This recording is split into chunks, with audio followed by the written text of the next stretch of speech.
Good. Ooh. Good morning. Hey, we're live again. Yes, we Good are. morning or good afternoon from China. So, Tracy, welcome back. Our second show, which is very amazing.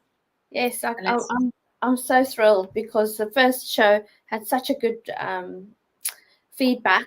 Everybody loved it and enjoyed it and had a big laugh, and we hope that they're going to have the same today, isn't it? yes, we have a couple of people who wanted to pop in and interact with us, sharing their thoughts and ideas.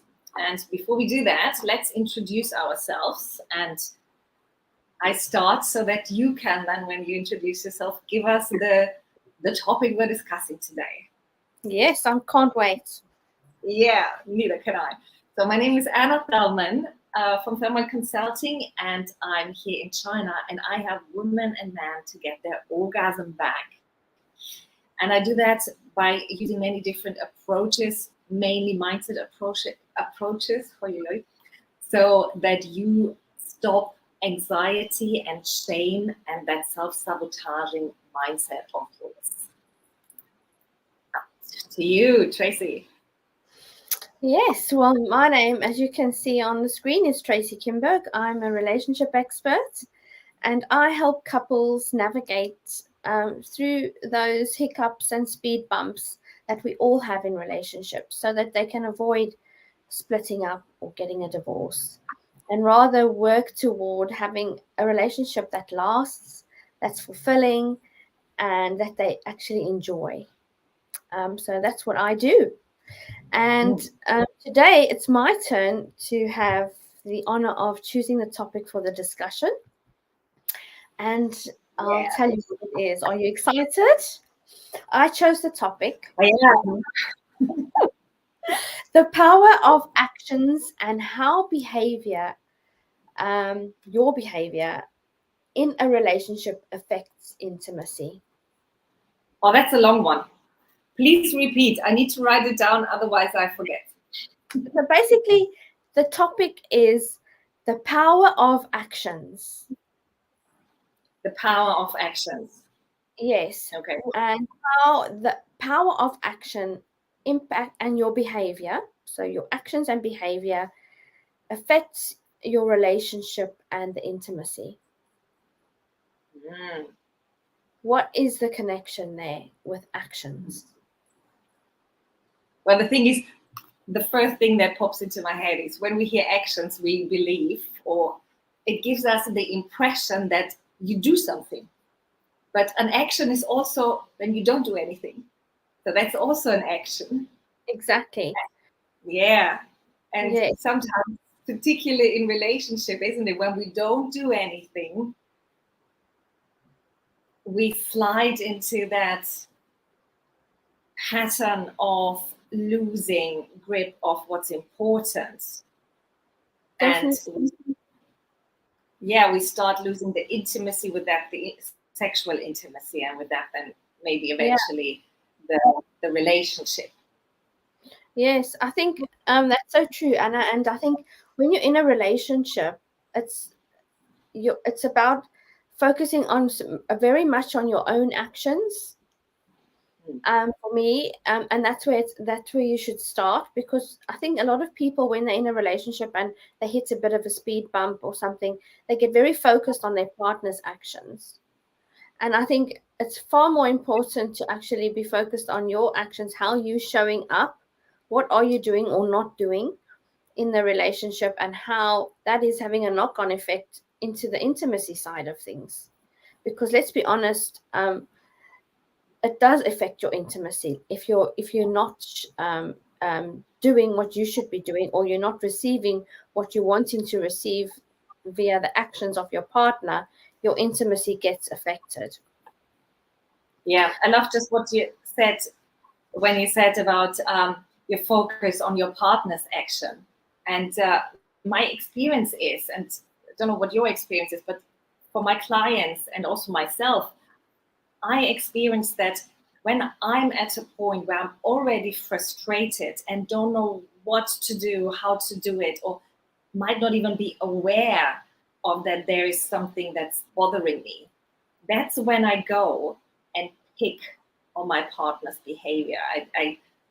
I'm literally on the hunt for, oh, he's breathing too loud, he's chewing too hard, whatever it is. But I really look for that action that he's taking. Yes, I think it's a sense of when you find yourself going into that blame game, isn't it? Mm. And that's when you start nitpicking and looking at all the tiny little things that aren't working.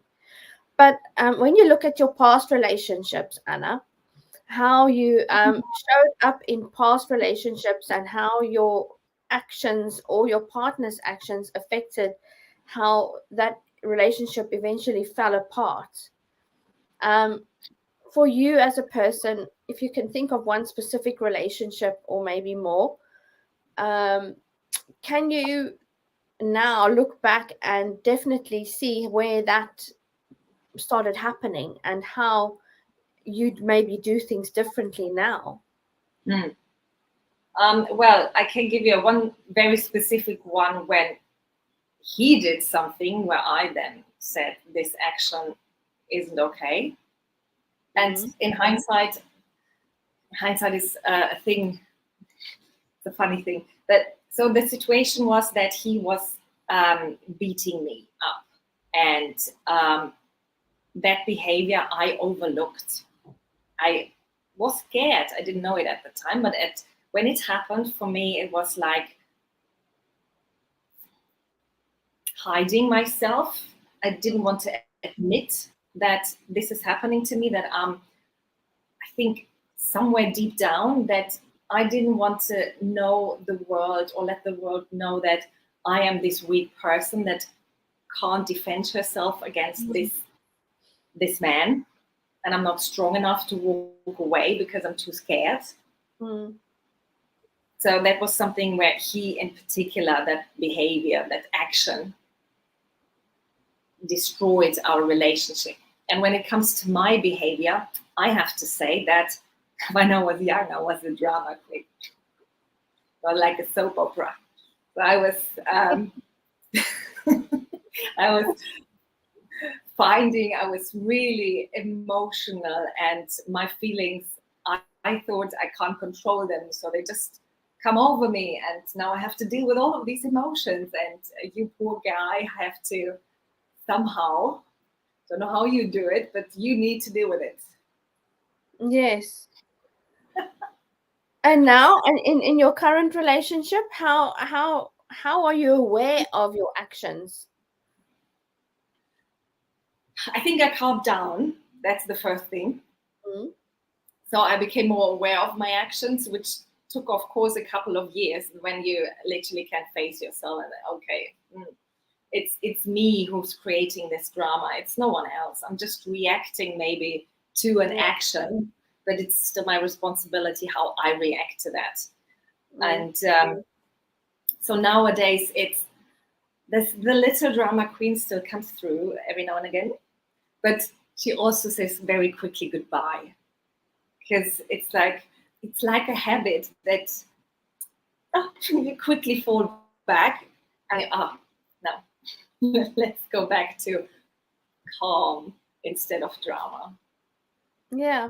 And I think maybe as you get older, you probably embrace that side of you more, and you recognize her with love and acceptance, and you can say to her, okay, I hear what you're saying, but this is not the way you go around getting what you want in a relationship, which is a relationship with fantastic intimacy and connection. For me, in the past, I don't know why, but sometimes in the past, I used to try and be the person I thought my partner wanted. Oh.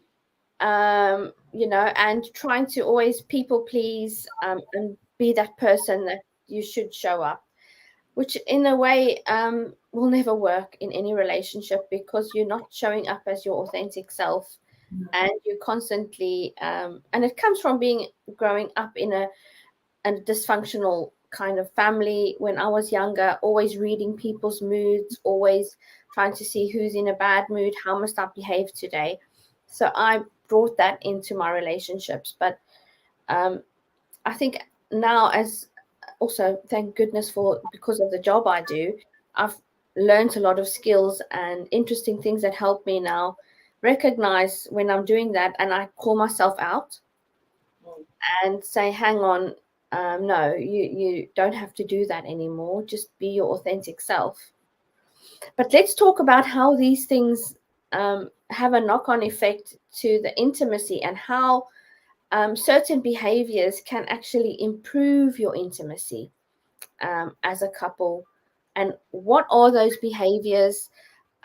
What can we do to really increase our intimacy and connection in our relationships?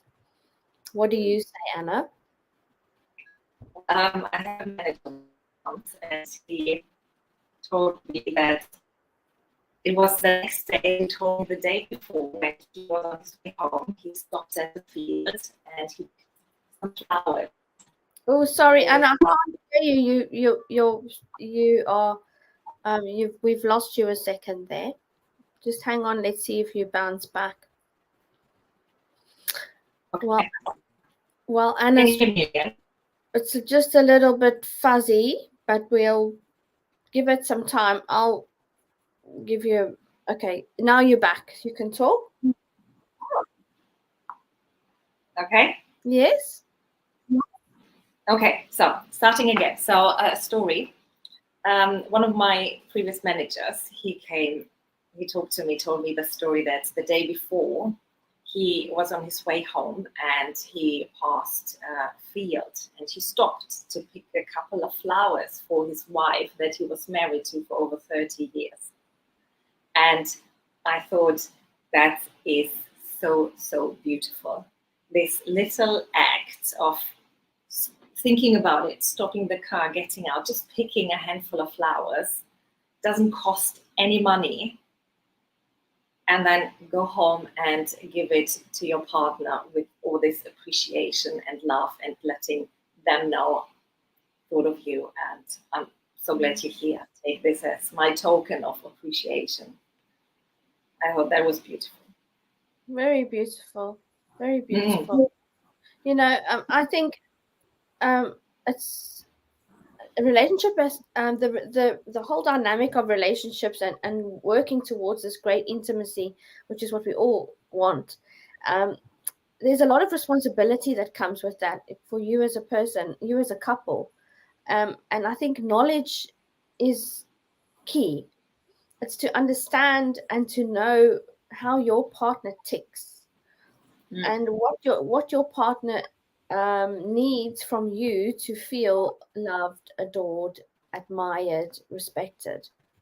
You know, we all know the 5 love languages, and how understanding those 5 love languages can impact your relationship if you know those tiny little things you can do to speak right into the core of your partner's need for love, and how that can impact your intimacy.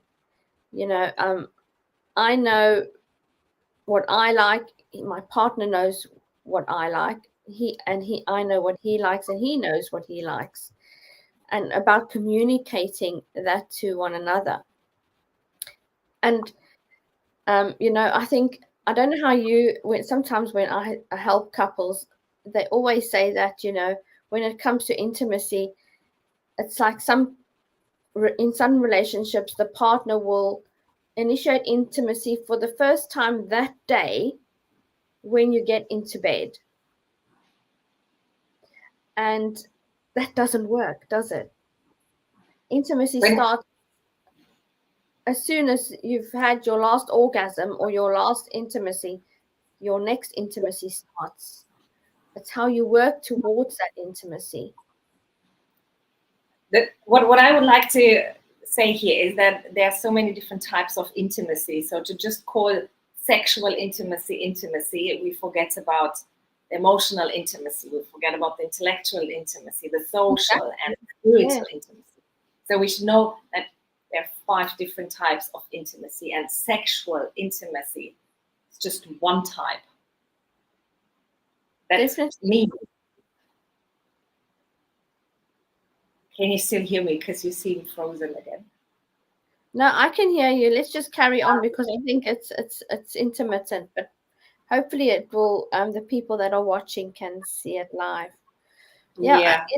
I agree with you, Anna. They all go hand in hand, Yeah.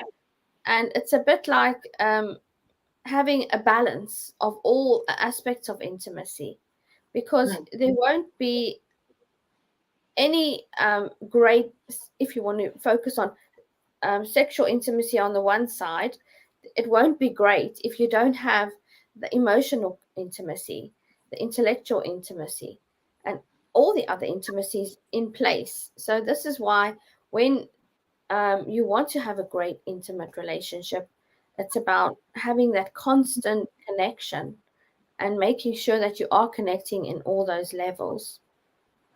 How can we do that? What are your suggestions, Anna? Well, first of all, I would start the conversation, because to find out what does it mean to the other person. Because if we don't know what it means to the other person, we're just assuming they think the same as we do. So if I think that, I love to go in the park because I want to see the green, and that's I love this so much, and I just drag my partner every time with me, and they think like, oh, again, the park. That doesn't give us a connection. It's actually dragging us apart, because they probably do it because they want to keep us happy, and we think, oh, we're doing something amazing here, but it's not what both of us feel like this is amazing to both of us. So starting that communication. Yes, talking about what makes you feel connected, and understanding that very clearly within a relationship is key to building a strong foundation of intimacy and connection. If you look at your relationship now, or relationships that you've had, Anna, which do you think that you have one part of intimacy, or one of the types of intimacy that are very, very important to you more than others, like a dominant one? Yeah, I think my emotional intimacy, what I call, for me, that means having that feeling that I can trust my partner, that whatever comes to my thoughts. So it's probably emotional and intellectual mixed together. So these two, that when I have an idea, I just go and I say it without thinking, oh my God, what will he think, and how will he behave? But just having that trust in him that it's okay. Whatever I say, it's okay. However I behave might not be ideal, but it's okay. It doesn't break us. Having that trust in both of us being strong enough to work through it. Yeah. What about you? Which do you have a preferred one, or do you have mixture? Well, I have a mixture. I think I need that emotional connection. I need my partner to show up for me, and be emotionally available for me, to talk about feelings and needs, and how I need that. But I also feel that I'm quite independent. So my intimacy is also, I need my partner to allow me to be independent, and then come back and say, okay, he's not needy, in a sense that, or because then like you say, it feels like my partner doesn't trust me if he questions my independence, because I am quite independent. But it's also about me knowing this about myself, and also knowing that it's okay to let people do things for me. I don't have to be independent, because I think sometimes my independence comes from me knowing that I can rely on myself, and fear of getting hurt or disappointed by other people because of past relationships. So now I recognize that in myself, and I can say, okay, it's okay. It's okay to let somebody help you with something. You don't have to do everything yourself and be this strong superwoman doing everything myself, but it's okay to let people help you. And sometimes people, through doing things for you, it's their way of showing their love and affection. It's like an act of service type of love language that they are doing. And you don't have to be irritated. How do you feel about when your partner tries to do stuff for you? Because I think I'm not a stupid woman. I can do it myself. I'm strong. I'm intelligent. I can do this.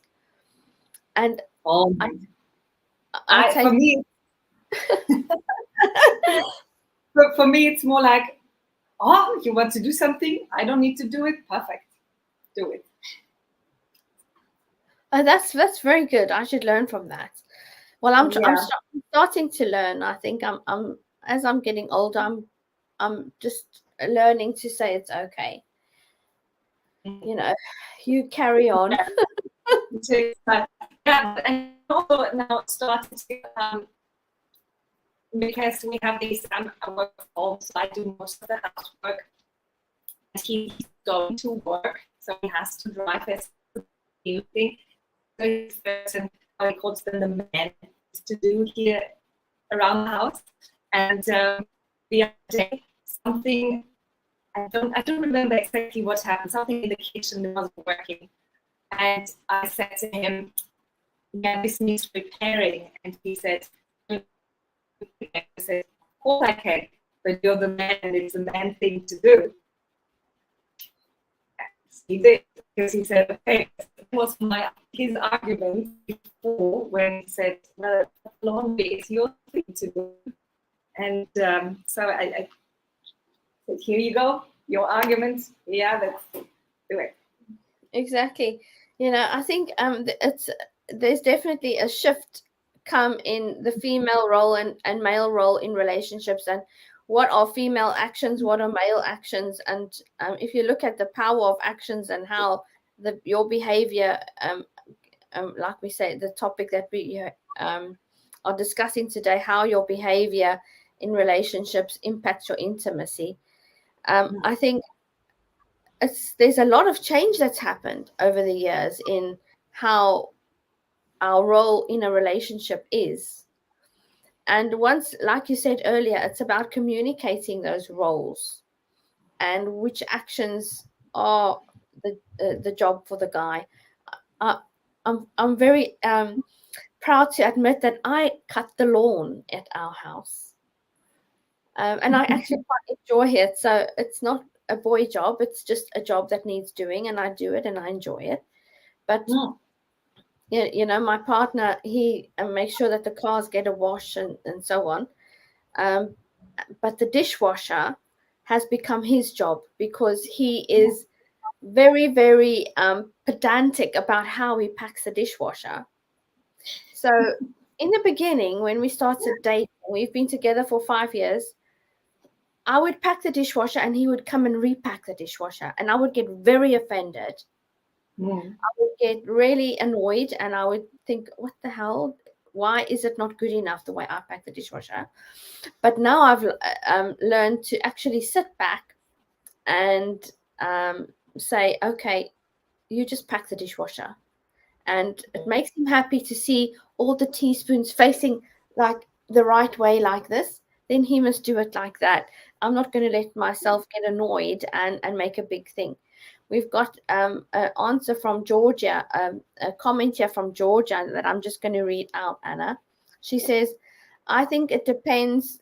It depends. Too many boys feel they need to do things for us to make themselves feel better, and it can be very annoying. As you said, Tracy, we are capable of doing everything. Teamwork is great, but let's talk about it more. Yeah. I disagree. I will honestly disagree. I think when a man wants to stop for you, just let him do it. It makes him feel good. Why wouldn't you want your partner to feel good about himself because he did something?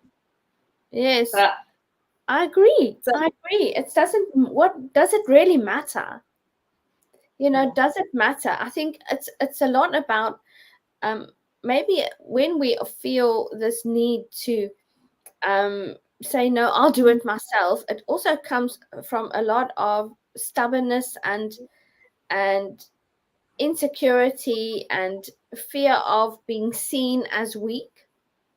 But I don't believe that all men do it to make us feel weak. I think it comes from acts of service, love, Anna. A lot of men's main love language is acts of service. A lot of them. Yeah, So to let them do it is to see it as a little act of love, as them saying, I love you, I'll do it for you, and sit back and just allow yourself to receive that love in a humble and accepting way. Exactly. Even if it's totally wrong and not how you would do it at all. If my partner says, I do this, and I know, oh yay, this it won't be happening to what I think it should be, I let him do it, even knowing that maybe tomorrow I go in and I change it so that I'm happy with it again. But seeing how proud he is of himself, and me then giving him that thank you for doing it, because I feel like, yeah, he wants to do something for me, and this is his way of doing it, showing me like, I love it so much, I just want to make you happy, let me do this. Do it. Yes, it's so true. And it's that validation that they receive, isn't it? When your partner's doing that action for you, and your then role or your action that you need to do back is the validation, and show your love and appreciation and say, oh, you're so kind to wanting to do this. And this is how you build that emotional intimacy towards feeling that connection and appreciation. Because if your partner is constantly being told off for doing things for you, they're going to be start walking on eggshells. Exactly. And they're not going to know where they stand. Yeah, and I want to also mention that doesn't mean that whatever they do, just let it happen, even if it's you can say things, you can tell them, let me show you how I would do it, so that it maybe comes closer to your standards if it's totally off. You have the right, and you should talk to your partner to help him improve. But if you see that, okay, he's just doing it because he wants to do it, even though it's there is this fine line, I find that you really have to see where it goes in telling him, maybe giving him that feedback, that validation. Yeah, that validation. Validation, and also like feedback on how you can improve, but never, like you said, criticize. Never say, oh, this is so shitty, don't do that again, or why did you do this? All of that, it's not productive, not helpful, and you probably don't want to do anything else for you, which is a shame. Yeah. And remember, if you do want to give a feedback, Georgia asks here, and Fayaz was agreeing with us. Georgia asks, what do you do about those people that don't want to help you in the household? Well, I think it's very important to have open communication and set boundaries, but it's about how you communicate that message to your partner. Are you going to say, you never this, you never that? It's about using your communication skills, your iMessages, voicing it like in a way that is not going to sound like criticism. Because we all know that when people feel criticized, they jump into defense mode. Yeah. And that's how arguments start. So when you approach your partner, it's about understanding that, how are you communicating this message? And ask your partner in a way that, I feel very overwhelmed, for instance, with all the housework that I have to do on my own. And I would really I really hope that I can rely on you to help me. What is there something that you would like to help me with? What would you like to help me with? Whether it's packing the dishwasher, doing the hoovering, or whatever it is, because we all have most women work, and we all have to share the load. It's very important, even if you are working from home, that you don't get seen as this person that has to do all the household chores and everything. But I believe it all boils down to how you communicate your need for help in that situation.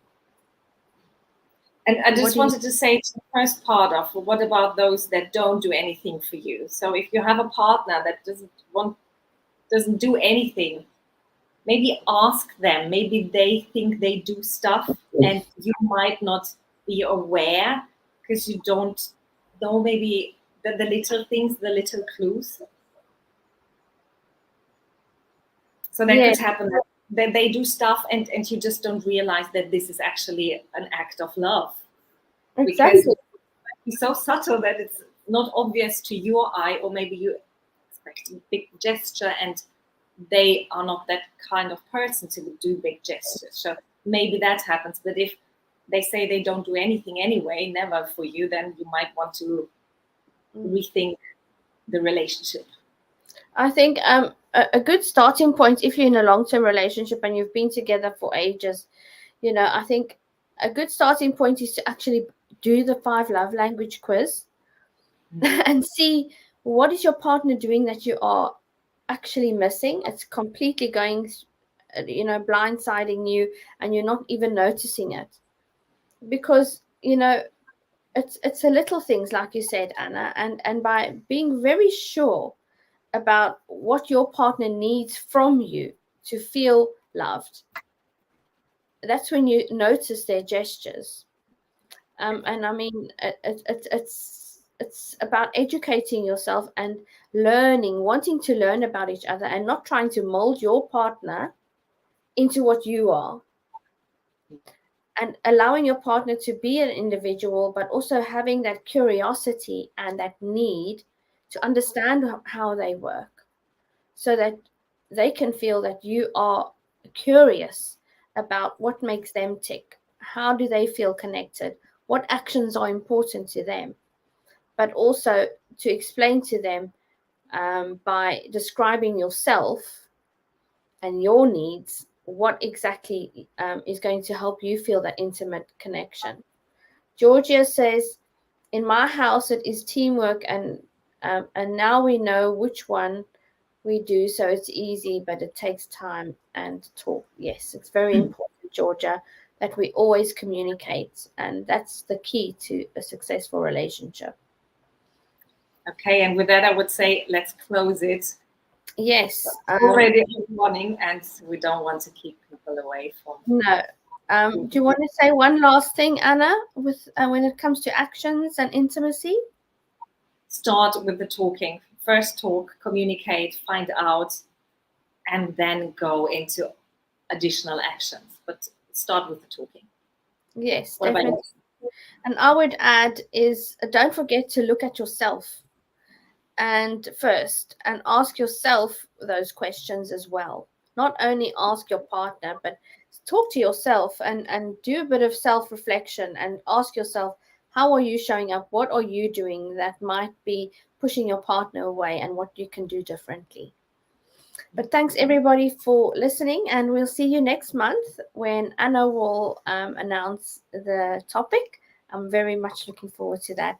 Thanks for listening. Thank you, Georgia, and everybody else for yours, and so many people I don't have time to mention their names that have been listening. I hope you enjoyed it. Yes, thank you very much. Have a wonderful day. Bye-bye. Yes. Bye.